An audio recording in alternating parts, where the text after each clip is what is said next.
Hi friends, welcome back to my channel.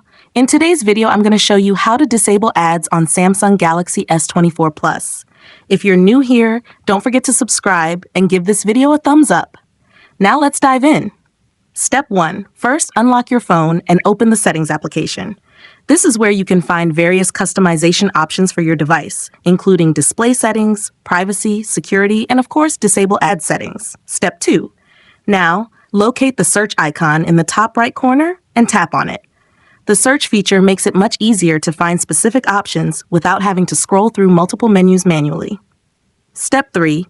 In the search bar, type private DNS into the search bar.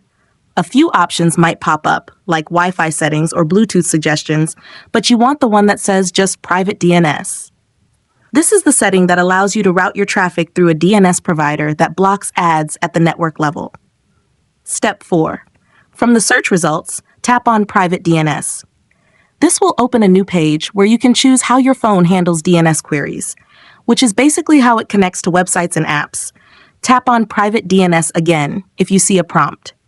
You'll then be taken to a screen where you can select different options. Step 5. For the last and most important step, select Private DNS Provider Hostname. Then, in the field that appears, enter this exact hostname. This uses AdGuard DNS, which is a trusted service that blocks ads, trackers, and even some malware across all apps and browsers on your phone. Tap Save, and you're all set. If you found this tutorial helpful, don't forget to give it a thumbs up and subscribe to my channel for more great tips.